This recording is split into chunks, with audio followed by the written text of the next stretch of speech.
Hi guys! Kung sakaling nag-iisip pa kayong umakyat ng Baguio bago magpasukan ng mga bagets, especially if big group kayo like us na 26 packs, and if you're still looking for accommodation, it's worth to check this one of the hidden gem homestay. Hindi ko na nga i-gatekeep, so let me show you El Gracia's Transient Home. Actually, yung address nila is already in Itugon, which is just 10 to 15 minutes away from Baguio Center. Perfect if you're looking for a more relaxed atmosphere. They are just literally 2-minute walk from the highway and 5-minute walk from Stella Cafe with big parking space. To give you an idea, 2 SUV, isang van, and isang pickup ang dala namin, and yes, kasya lahat sa parking. Isa rin sa nagustuhan namin is hindi masyadong matarik pababa ng mismong house. So tara, check natin yung mismong loob ng bahay. Upon entry, bubungad sa inyo yung living room, and yes, ganyan siya kaganda. Interior is made of real wood, like cabin houses. If familiar kayo sa Alphaland Mountain Lodge, ganun yung peg niya.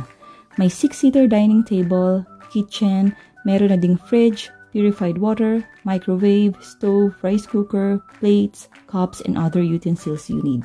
So, dyan na rin kami nagluto habang nagkwekwentuhan. May Netflix, fireplace, and super good Wi-Fi connection, so no issue if may kasama kayong work from home like me. This house has 5 bedrooms, 2 bathrooms with heater of course. There are 2 rooms on the first floor and 3 on the second. Rooms 1 to 4 have double deck, I think queen size sa ibaba and single yung sa taas ng double deck. Room 5 has double size bed. We are even allowed to bring our own inflatable bed na sinet up namin sa second floor. They also provide extra mattresses, tables, chairs if you need. Request nyo lang sa kanila in advance. Super linis din ng mga bed cover and pillows nila. Madali lang din i-approach yung caretaker if may problem or request kayo since tabing bahay lang sila. We booked this for only 8,000 per night. Buong house na yun for 26 packs.